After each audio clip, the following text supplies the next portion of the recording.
Good evening and welcome to episode 22 of the Private Property Podcast. I'm your host, Zamatungwa Khumalo. We're on day 47 of the national lockdown. We're going to get to 100. Might as well, get used to counting up how many days we're at home. And of course, it's your latest installment of the Private Property Podcast.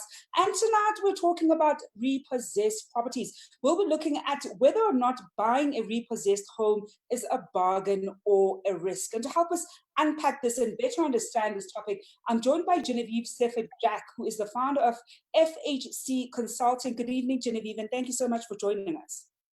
Good evening, Zamatungwa. Thank you so much for having me. And now, I think one of the to first all the things, listeners.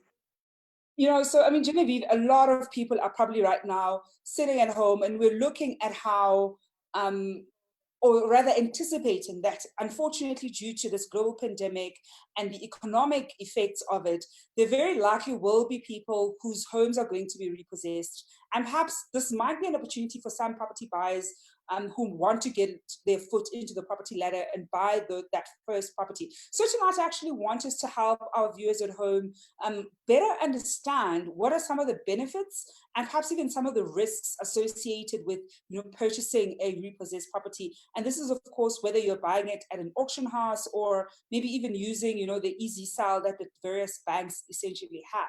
Perhaps let's start with, some of the benefits. I mean, so many people, I've heard certainly, will talk about how they got a killing in buying a property. They were able to get a house that's almost 80% less than what you would get if you had bought it sort of via normal channels.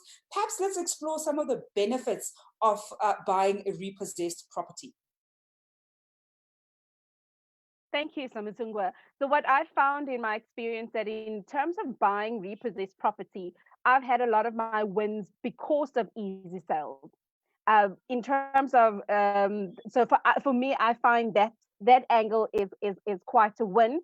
When you go through an easy sale, you then tend to have even a bigger percentage off because your negotiation, the amount of negotiation that is there, you are allowed to actually apply the different numbers that you would run. Because obviously you would still go through the process of unpacking the numbers because the numbers speak for everything, right? Regardless of which angle one gets the property.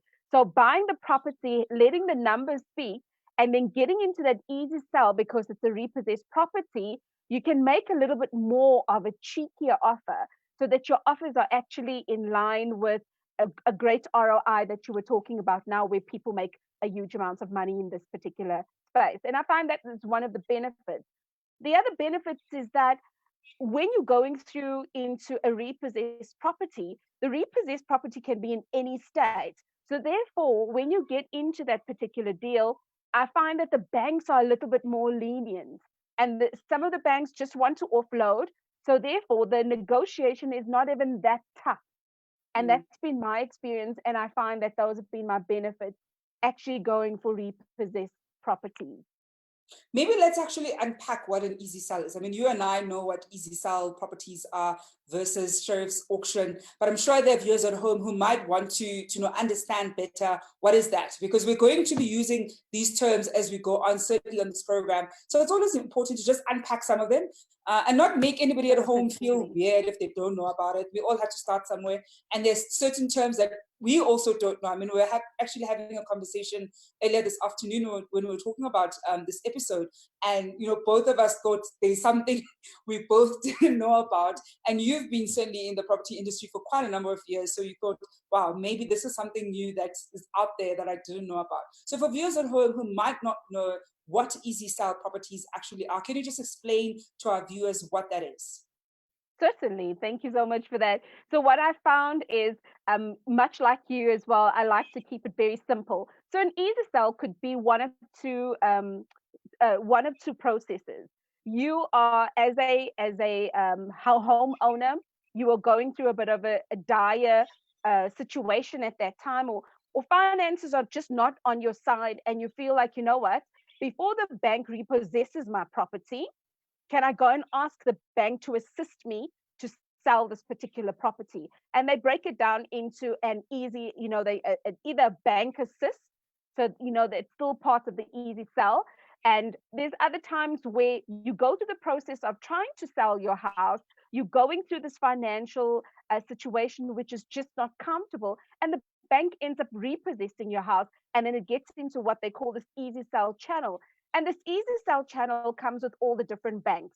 For example, what I do know with FNB, they have their process and they have easy sell actually on their website, where you go into their website, double click on wherever the link is to say, yeah, all the bank assisted sales, or the bank repossessed sales where they've already taken it from people. So this is where the channel is. With Standard Bank, you'll find that there's My Roof, and each bank has a different name for it. But basically, it just means that the bank has either taken your property, or you've approached the bank to say, please, can you help me sell this property so that I can actually square off what I owe you. And so then how would this be different, for example, to a repossessed property that gets sold via the sheriff's or via an auction? What I've understood from the process is, you'll get all of these different sales, and there's time periods for each of these processes to happen. And eventually, if the house is not sold, or the property is not sold during these said time periods, it eventually gets to auction, because again, like I said, for everything there's a time period, and the bank will be able to say to you, within the next 60 days, X, Y, and Z will happen. So you will actually know the time frame of by the time it gets to the actual auction house. What I've also experienced in terms of how some of the properties land up in auctions is that maybe as a homeowner, you don't even realize how dire the situation is. You could have been out of the country, you don't know what's happening at home, you're not getting all the legal documentation, and eventually that lands up in auction. But again, everything's got a time frame to it. So the longer it takes to sell, what I've understood is then eventually it will land up at the auctions.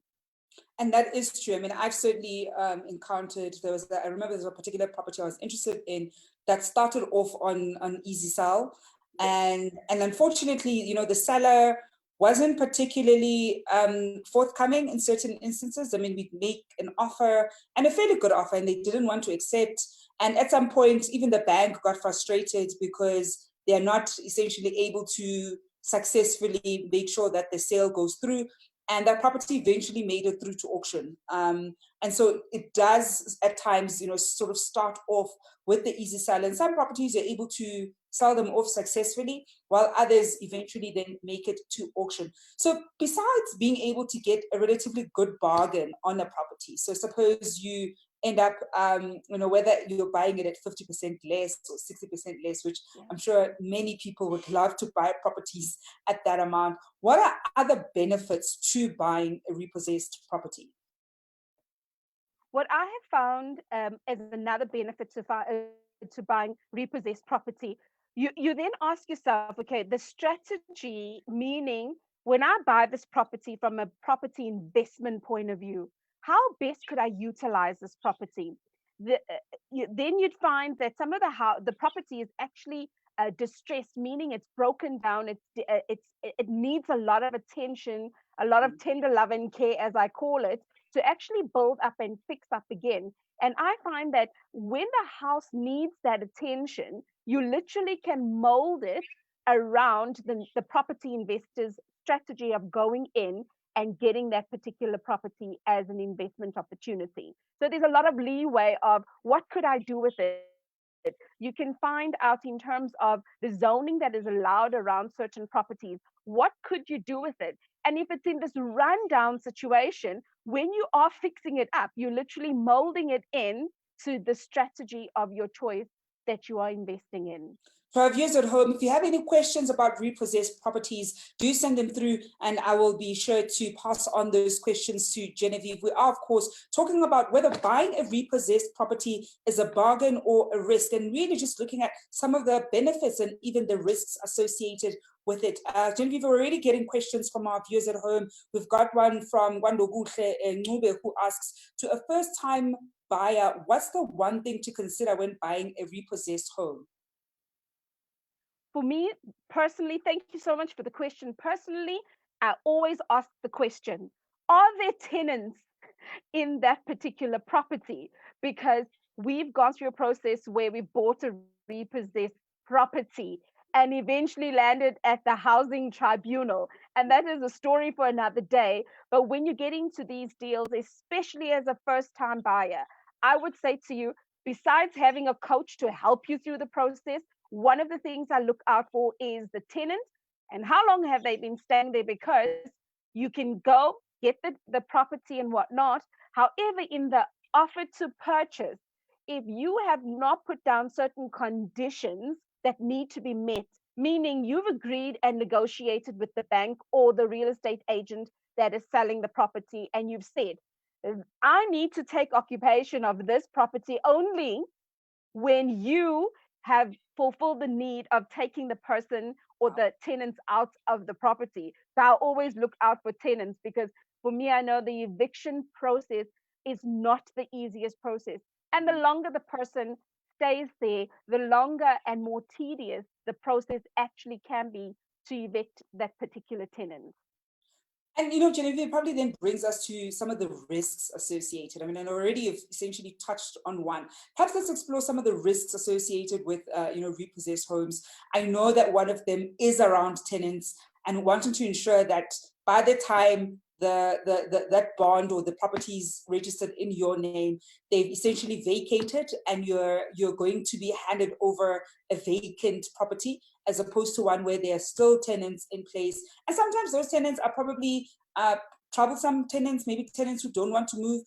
There probably might not be lease agreements in place. So essentially evicting them would be quite an administrative process, but also quite a financially burdensome process. So beyond tenants, what are other risks associated with buying a repossessed property?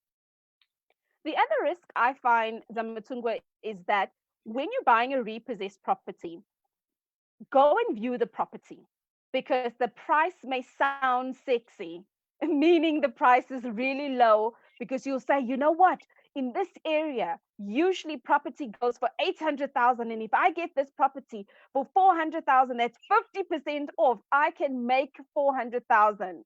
I promise you, when you open that door, you'll then find surprises. So that's one of the risks. So I always say, view the property. The other risk around buying a repossessed property, there may be a lot more debt in that property. So what I And, mean by and that, there is, sorry? now I was going to say, in the debt question, there's actually even a question about that. Please do continue. All right. So in that, you could find that there's debt. And what do we mean by debt? There could be rates and taxes or electricity or these skyrocketing water bills and things like that. So you may be so excited, I'm going to get it for 400,000. And next best thing, you are hit by council with this 800,000 bill, and you think, hey, what just happened here? So that I find is a huge risk if your due diligence is not done. And what I mean by due diligence is your research about that property. When you are going into any sort of investment opportunity, you need to do due diligence. And due diligence, I find, when it's not done, you find all these surprises at the end of the deal, because you just think to yourself, well, I've got a bargain, 50% off, like what could go wrong? There could be a host of A lot things of that things. can go wrong in that particular space if your due diligence is not in place. And when you ask yourself, but what is due diligence? Just think about it. You stay in a property. Think of the first things that you pay. What are my utilities? Yeah, That is a scary thing on the other side of a huge discount. Your yeah, utilities. If you stay in a sectional title, meaning a complex or a block of flats, think about your levies.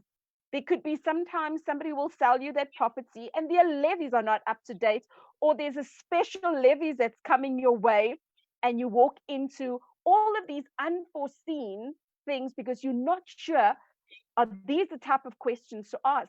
And I find the third risk, Zamatungwa, is that when we don't negotiate and things sound too good to be true in the beginning, that is the first sign of trouble cometh exceedingly quicketh.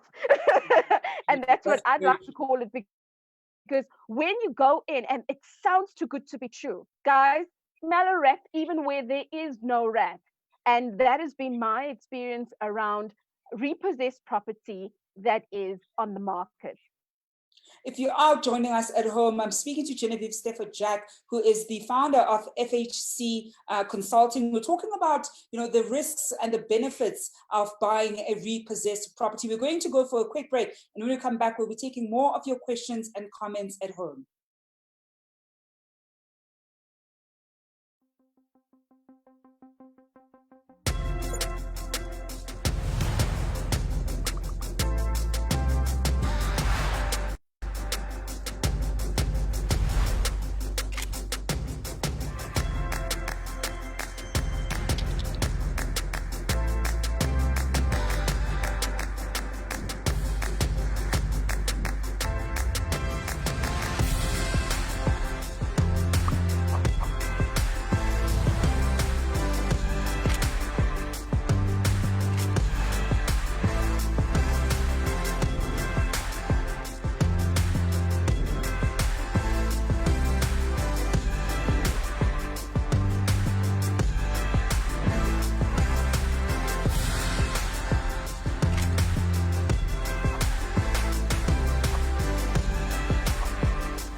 Welcome back to episode 22 of the Private Property Podcast. I'm your host, Zamatungwa Khumalo. I'm on the line with Genevieve Stefford Jack, who's the founder of FHC Consulting. Those English bundles are slowly rushing out now. And we're talking about whether buying a repossessed property is a bargain or a risk. We are, of course, taking some of your questions and comments at home. And, some of the comments coming in, I'll start with Howard Muketane, who says, I think this topic is so broad, y'all might not get close to covering everything, which is true there, Howard. And we're going to be, looking at different aspects of this property in the coming weeks. And he continues to say, essentially, a lot of homework needs to happen. Yes, occupation, also being on top of the research. Also check the value of the property if through an auction, and ensure you never bid too above the market. Even if bidding below market, make sure the renovation costs don't raise the ultimate cost back to above market value. Get the agent to help you get info from Lightstone Property, and get going or get the going average on the property. Drive around the property and also see if you can access even before the auction. And of course, access is such an important one. I mean, we were even saying earlier, Genevieve, that it's so crucial that people essentially view the property. And oftentimes, some people, I mean, I've heard some few horror stories of people finding auctions at a bargain price that they did not view. That's almost, a red flag waiting to happen. I think even those of us who are relatively experienced in the property space still want to view a property. We would not, sign an offer to purchase, especially a repo property, or even a property that needs a bit of TLC. So the importance of really viewing a property before you sign that OTP is so crucial. Another question coming in here is from Mudisela Mutusi, who asks, hi, can the seller accept multiple OTPs for repossessed properties? Thank you so much for that question, Zamatungwa.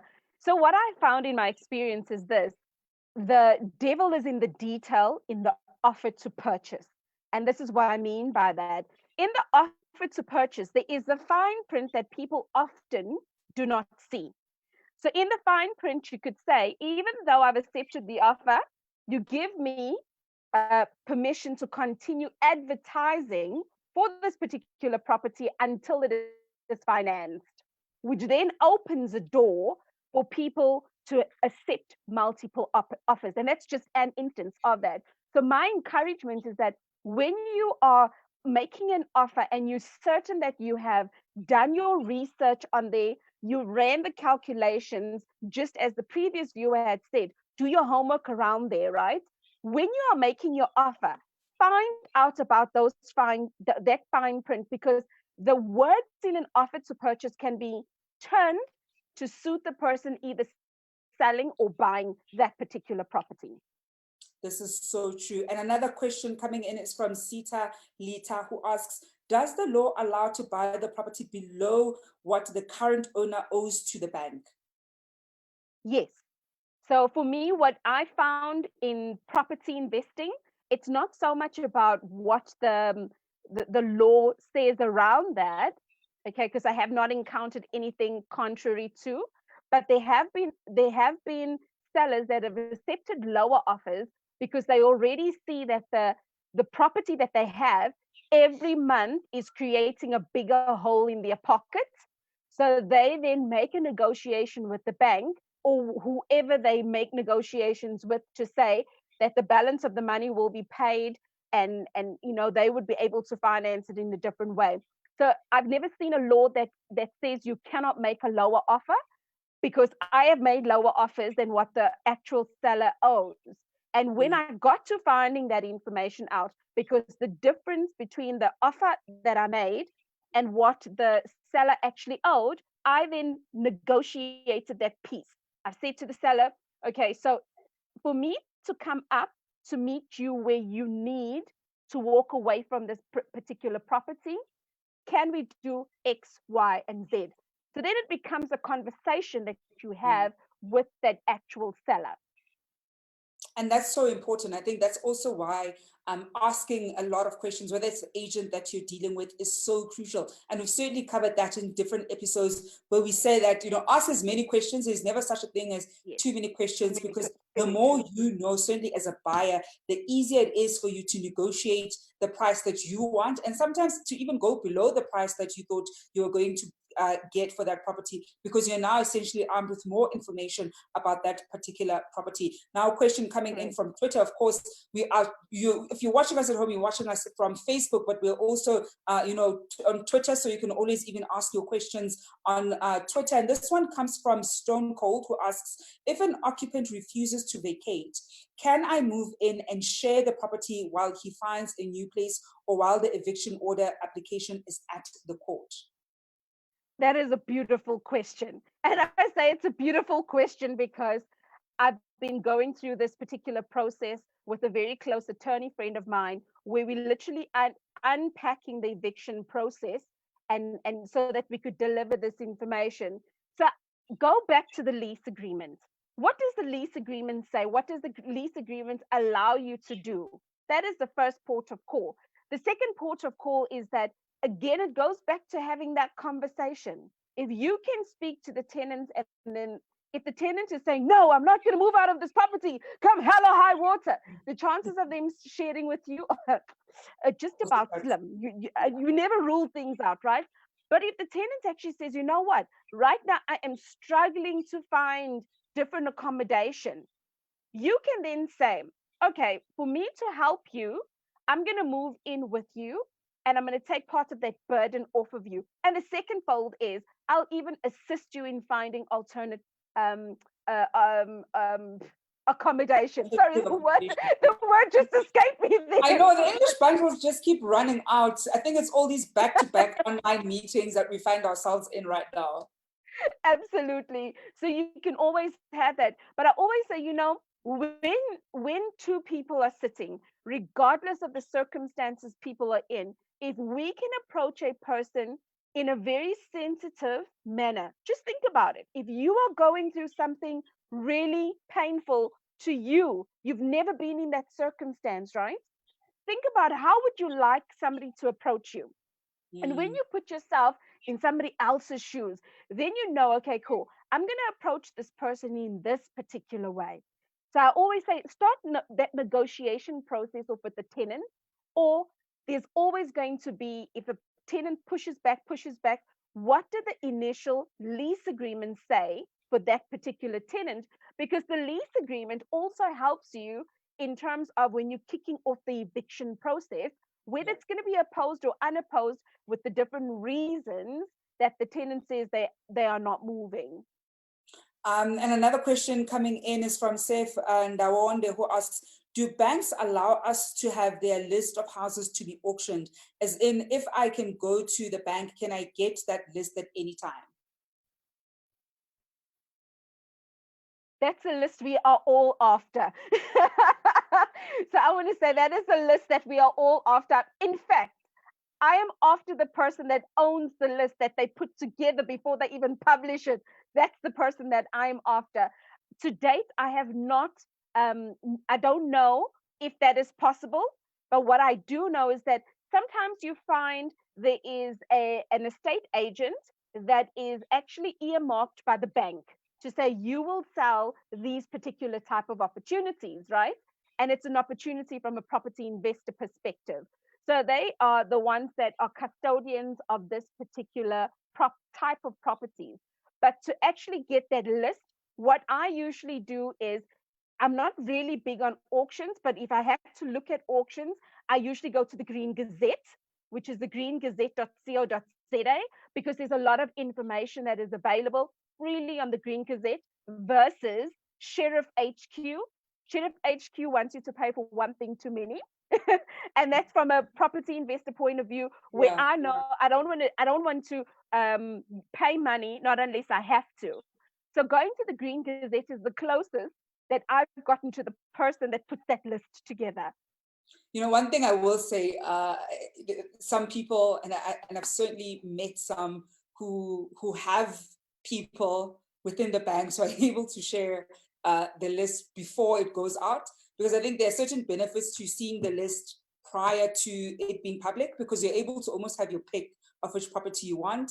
And by the time it becomes public, because they do essentially end up, you know, putting it, whether it's on the easy sale property, by the time those are put up, sometimes some of the so-called good properties, as far as the more the big discounted ones, sometimes have already been bought. So there certainly is a stage where we eventually get to see the list, whether it's on, you know, websites, because ultimately they wanted to go on auction, they wanted to go on sale, so they do need to get it out there. So you almost want it at inception, so that you're able to get all those nice juicy properties before it gets to the point where it's public knowledge and we're even able to get it on websites like privateproperty.co.za.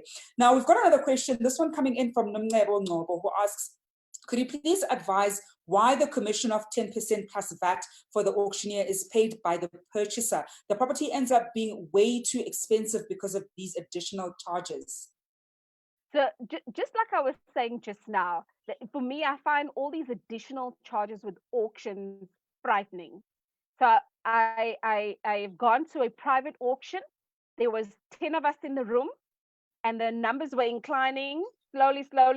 And then there was this huge jump where somebody just made an offer, left everybody dumbstruck, and then the guy, what do you call it, the auctioneer, with the gavel, the barrel, and you think, what just happened?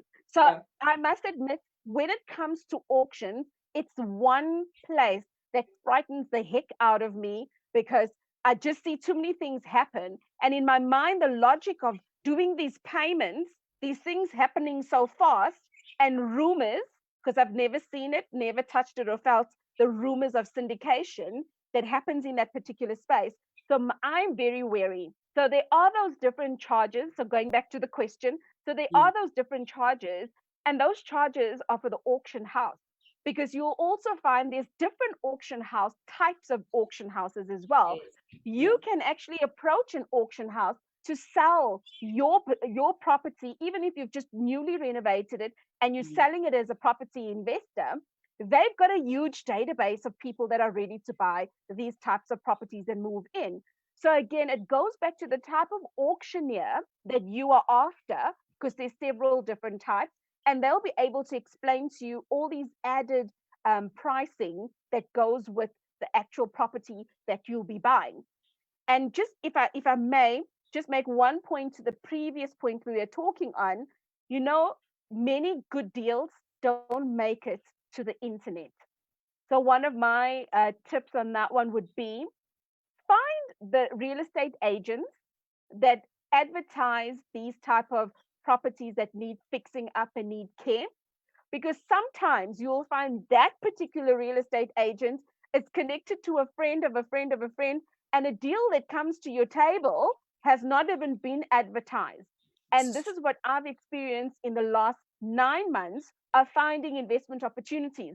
90% of those were not advertised yet, because most real estate agents, in my experience, have said, this house is less than desirable. It needs a lot of attention. I don't quite want to advertise it. So sometimes it's not even whether it's made the list. It also depends on how fast the action of the real estate agent is by taking that action to say, hey, this is what we're going to do. Perfect. And I've got another question here, Genevieve. This one is from Enrica Lechanyan, who asks, does the Homeowners Association have the right to deny a potential buyer or his valuer access to the property after it was sold at an auction or after it was repossessed? So I just repeat the question for me, please.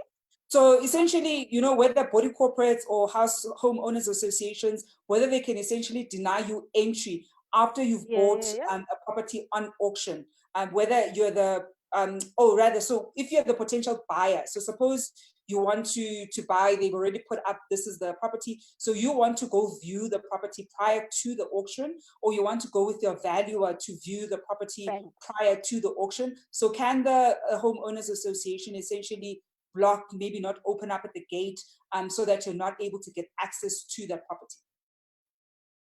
My first question would be, why don't they want to open up if they decline? Because at the end of the day, if this is a process for something to be sold, my question would go back to, so you deny me access to buy it for future, why are you denying me that access? I've never had that encounter. And in all honesty, 3.5 years later, I've also not heard of that. However, I have heard of tenants themselves saying, no, don't come in, but not an actual not the homeowners association, body corporates, and so forth. And another question, this time coming in from Khumalo, and I promise we're not related. And he asks, can I ask, I bought a repossessed property, but I was told I must evict the current owners by myself. As a result, the property went for 600,000, while the bank was looking at 700,000, since the value of the property is 1 million. So I felt it's a bargain with a risk. My question is, how do I evict these owners except going the court route? Wow. This is where earlier, remember, we were talking about doing your due diligence, Yes. where it sounds really good. So if I could say, you're not related, Khumalo friend, if I could say, this is the example that we gave at the beginning of our call, where when we don't do our due diligence or we just not aware, because a lot of the time it's awareness more than Yeah. not doing something. When we're not aware of how to tackle these things, it becomes quite a thing. I would usually go back to, again, the lease agreement. Find out, what does the lease agreement say? Because there's two types of eviction processes. One is opposed and one is unopposed.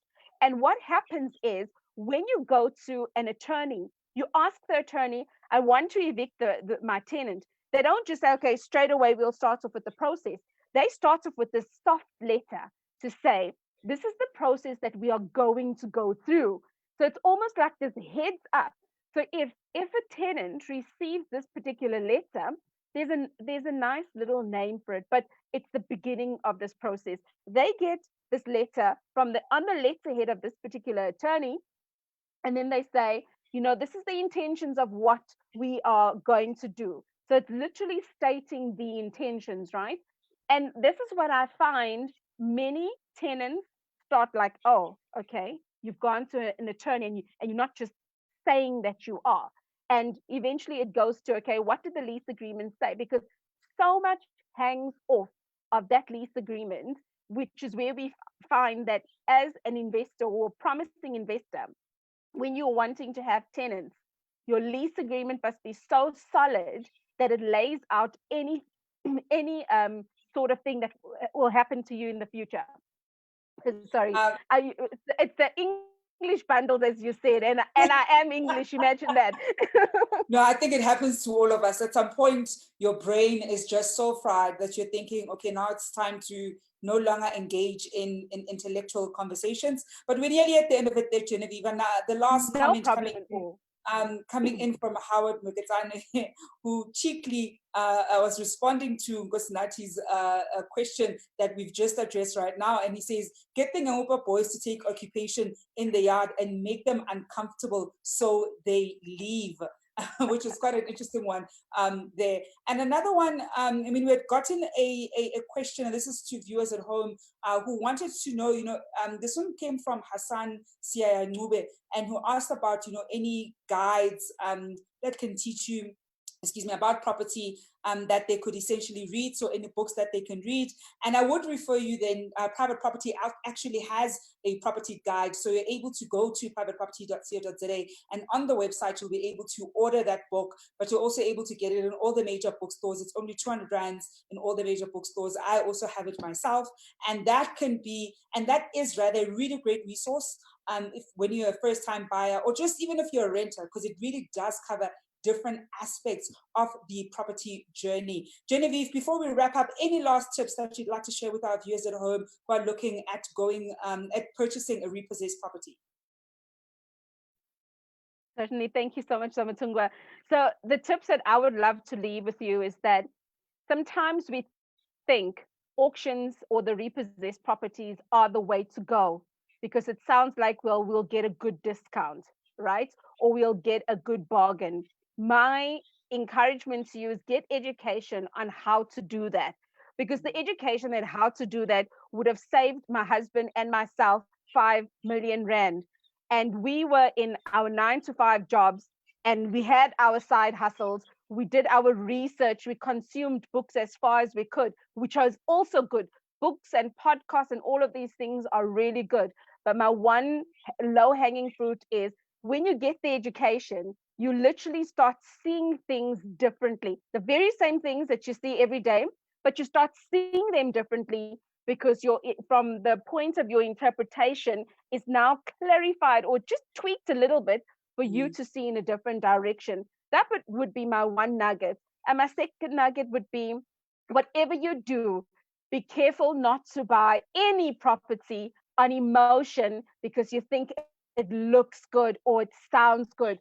Your calculations, running the numbers are so important to it, because whether you are buying it for an investment as a property investor yourself, or whether you buy it to start off your portfolio, or even just to stay in that particular house, when you are aware of the calculations, even your negotiating power is so much more. And that for me literally would just be my heart there on the sleeve. Get the education, understand the numbers that go with it, because those two things will help you with the negotiations, especially with the fine print. Oh yeah, and that's the last thing. When you're going into offer to purchase, read, read, read, read. I could sound like a stuck record on that one. Read, and then when you understand what you think you know, speak to an attorney that deals in property law. They will open up a can of worms in that same document that you've been reading. And we're going to leave it there, Genevieve. Thank you so much for joining us this evening. That's Genevieve Stafford-Jack, who's the founder of FHC Consulting. And of course, you've been watching the Private Property Podcast. If you have any needs, whether it's rental, selling, or purchasing, you're more than welcome to go to www.privateproperty.co.za. And of course, that's also where you can get more details on the Private Property Guide. And that's, of course, the book that is a really great resource if you're looking to learn more about your property or property journey. It's been a really great episode. I do hope that you're staying at home and staying safe. We're back again tomorrow evening, and tomorrow we'll be joined in studio, or rather joined online, speaking to somebody from ABSA and talking about a really, really great offering that they've got. And if you want to find out more about it, do stay locked into our social media platforms. We'll be announcing it shortly, and you'll be able to ask whatever questions you have about that particular product to our ABSA guests tomorrow evening. From my side, good evening, and stay home and stay safe. And from my side, thank you so much for having me. I really enjoyed this evening in sharing. Thank you so much, Zamatungwa. Thank you, Genevieve.